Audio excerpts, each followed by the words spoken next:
ये आरोप है जो संदेश खाली की दलित, जनजातीय, मच्छीमार समाज और किसान परिवार की महिलाओं ने मीडिया के वहां पर लोकली पत्रकारों से गुहार लगाते हुए कहा।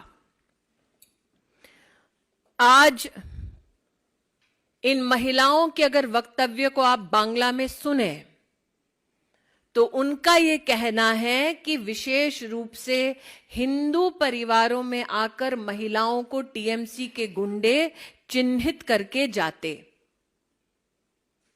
जो वहां का प्रमुख ममता बंदोपाध्याय का प्रतिनिधि है, उसका नाम है शेख शाहजहां।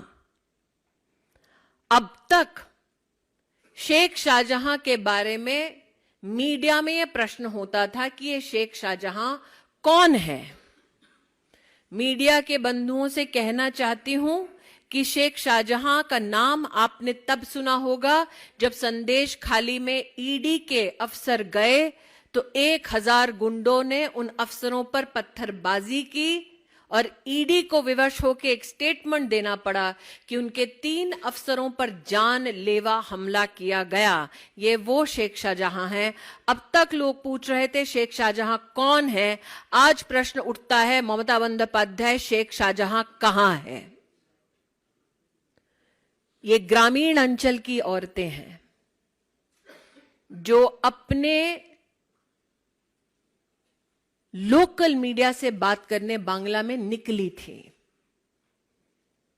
वर्तमान में सेक्शन 144 उनके क्षेत्र में लगा दिया गया है ताकि इन औरतों का जमावड़ा रोका जा सके। आज मैं मीडिया के हर व्यक्ति से अपील करती हूं, उनकी भाषा किसी को समझ ना आए, लेकिन मैंने यहां पर जो अनुवाद किया है आपको उनका आक्रोश, उनके हालात समझ आए होंगे निश्चित।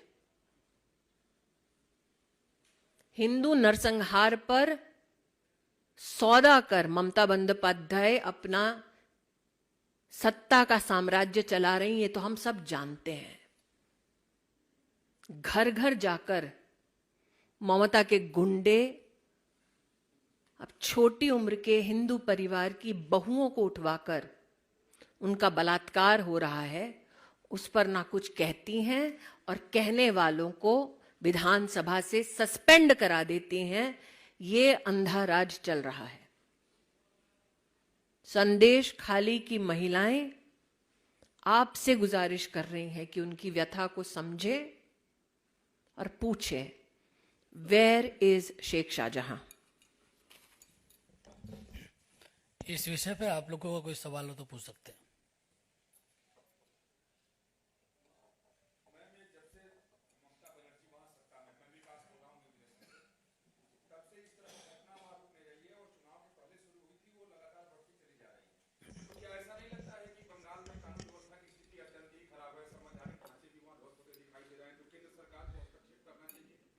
हर बार जब ऐसा कोई मामला मीडिया के सम्मुख आता है तो ममता बंदोपाध्याय ये कहती हैं कि ऐसे कोई तथ्य नहीं है जिस पर कार्रवाई हो।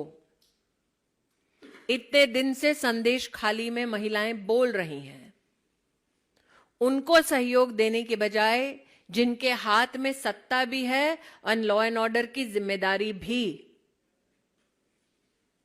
उन्होंने उन गुंडों को जेल नहीं मुहैया कराया, उन पर कोई कार्रवाई नहीं की। और अगर आप बांग्ला में इन महिलाओं के वक्तव्य को लोकल जर्नलिस्ट के लिए सुनेंगे तो कई वक्तव्य ऐसे भी हैं जिसमें वो बोल रही हैं कि ये सब जब घट रहा है तो सामने वहां का पुलिस वाला बाबू खड़ा है।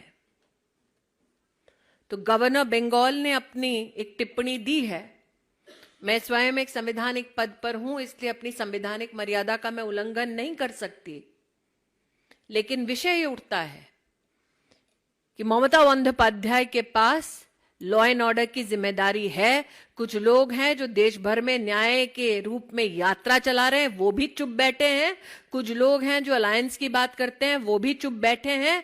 ममता बंदोपाध्याय ये जानती हैं कि शेख शाहजहां विशेषतः जानबूझकर छोटी उम्र की हिंदू विवाहित महिलाओं का बलात्कार करवा रहे हैं। अब तक जब ये तथ्य लोकल मीडिया ने उनको प्रस्तुत किए हैं तब तक उन्होंने कार्रवाई क्यों नहीं की? जिन लोगों ने कार्रवाई की, लेजिस्लेटिव असेंबली में मांग की, उनको सस्पेंड क्यों किया गया? राजनीति छोड़ दीजिए, आप सिर्फ मानवता की दृष्टि से इस विषय को देखिए।